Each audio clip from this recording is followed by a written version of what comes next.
بسم اللہ الرحمن الرحیم۔ زکوٰۃ کے مصارف کے بارے میں آج مجھے بات کرنی ہے۔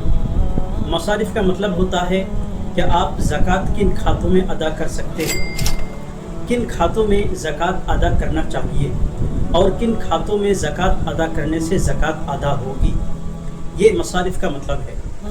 تو جو آدمی زکوٰۃ ادا کرنا چاہتا ہے، اگر وہ صحیح مصرف میں، صحیح کھاتے میں، صحیح جگہ میں زکوٰۃ ادا نہ کرے تو ظاہر سی بات ہے اس کی زکوٰۃ ادا نہیں ہوگی۔ تو زکوٰۃ کے مصارف کل 7 ہیں۔ نمبر 1 پر آتا ہے فقیر۔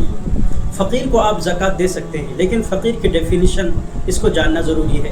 اسی طرح سے مسکین یہ دوسرے نمبر پر آتا ہے، اس کو بھی آپ زکوٰۃ دے سکتے ہیں۔ ہمارے سوسائٹی میں لوگ یہ سمجھتے ہیں کہ فقیر وہی ہے اور مسکین بھی وہی ہے، دونوں کو مکس اپ کرا دیتے ہیں، لیکن شریعت کی نظر سے دونوں ایک جو ہے شخص نہیں ہے۔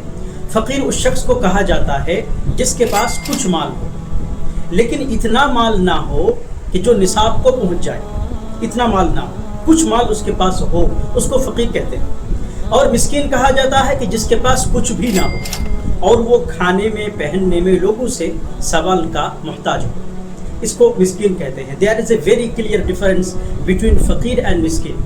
تو دونوں کو مکس اپ نہ کرایا جائے، فقیر الگ ہے اور مسکین الگ ہے، لیکن دونوں جگہ، دونوں کھاتوں میں آپ جو ہے زکوٰۃ ادا کر سکتے ہیں۔ تیسرے نمبر پر جو آتا ہے وہ ہے عامل۔ عامل کسے کہتے ہیں؟ عامل کہا جاتا ہے کہ گورنمنٹ کی طرف سے، بادشاہ وقت کی طرف سے کسی کو مقرر کیا گیا ہو کہ وہ جو ہے وہ آ کر کے زکوٰۃ کا جو پیسہ ہے وہ وصول کرے، اس کو عامل کہا جاتا ہے۔ آج تو یہ اسلامک کنٹری نہیں ہے، اسلامک کنٹری میں ایسا ہوتا ہے کہ وہاں گورنمنٹ کی طرف سے ایک شخص کو متعین کیا جاتا ہے، ایک آدمی کو مقرر کیا جاتا ہے، اور وہ جا کر کے جو ہے لوگوں سے زکوٰۃ وصول کرتا ہے۔ تو آج جو ہے یہ ہمارے برصغیر انڈیا، ہندوستان کے اندر اس کا چیپٹر تو آپ کلوز ہی رکھیں۔ اس کے بعد چوتھے نمبر پر جو آتا ہے وہ ہے رقاب۔ رقاب کا مطلب ہوتا ہے کہ غلام آزاد کرنا، گردن کا چھڑانا، غلام آزاد کرنا۔ آج تو غلام کی آزادی کا دور بھی ختم ہو چکا تھا، اس کو بھی آپ برطرف رکھیں، سائڈ پہ رکھیں۔ تو ان کھاتوں میں آپ زکوٰۃ ادا نہیں کر سکتے کیونکہ یہ آپشن ہی نہیں ہے۔ اس کے بعد جو نمبر آتا ہے وہ ہے غارم۔ اچھا، جو یہ میں جو گنوا رہا ہوں نا، یہ وہ چیز ہے جو قرآن اور حدیث کو روشنی سے میں آپ کو بتلا رہا ہوں۔ تو اس کے بعد جو نمبر آتا ہے وہ ہے غارم۔ غارم کسے کہتے ہیں؟ غارم اس شخص کو کہا جاتا ہے، یاد رکھیے گا، کہ جو اتنا قرض میں ڈوبا ہوا ہے کہ اب نکلنے کا کوئی راستہ اس کو نظر نہیں آتا۔ کوئی شخص زکوٰۃ کا پیسہ دے کر کے جو ہے اس کی جان چھوڑائے، اس کو غارم کہا جاتا ہے۔ اس کو بھی آپ زکوٰۃ ادا کر سکتے ہیں، یعنی مقروض شخص جو قرض میں ڈوبا ہوا ہے، اس کو غارم کہا جاتا ہے۔ اس کے بعد جس کھاتوں میں آپ زکوٰۃ دے سکتے ہیں ان میں یہ آتا ہے کہ فی سبیل اللہ۔ فی سبیل اللہ کی جو ہے بہت سارے صورتیں آ سکتی ہے۔ ایک صورت تو یہ ہے کہ کوئی جہاد کرنے جا رہا ہے لیکن اس کے پاس پیسہ نہیں، آپ پیسہ دے کر کے مدد کر سکتے ہیں اور اس کو جو ہے جہاد میں بھیج سکتے ہیں۔ اس کے بعد جو نمبر آتا ہے وہ ہے ابن السبیل۔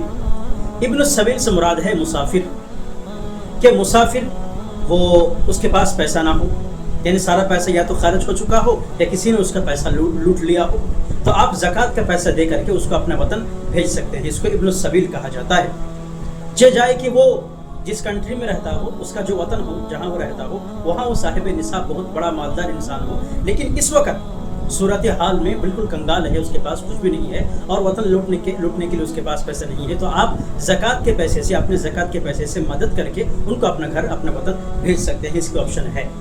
تو یہ چند چیزیں یہ یہاں پر جو میں نے گنوایا، سب سے پہلے نمبر پر فقیر، دوسرے نمبر پر مسکین، تیسرے نمبر پر عامل، چوتھے نمبر پر رقاب، پانچویں نمبر پر غارم، چھٹے نمبر پر فی سبیل اللہ اور ساتویں نمبر پر ابن السبیل۔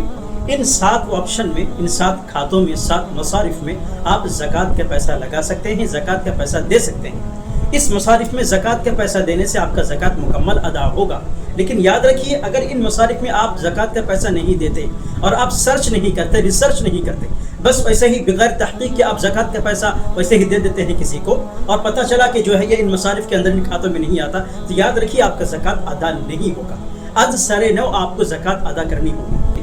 اچھا، مدارس کے بارے میں مجھے جو بات کرنی ہے وہ تھوڑی سی ہے۔ دیکھیں، مدارس میں آپ زکوٰۃ دے سکتے ہیں، لیکن مدارس میں آپ ان مدارس میں زکوٰۃ دے سکتے ہیں جو مدرسے والے زکوٰۃ کو بالکل الگ رکھتے ہیں، کسی پیسے کے ساتھ اس کو گڈ مٹ نہیں کرتے، اس کو ایک ساتھ مکس اپ ملاتے نہیں، کیونکہ زکوٰۃ کے پیسے سے مدرسے میں بلڈنگ بنانا اور جو ہے عمارتیں تیار کرنا بالکل جائز نہیں.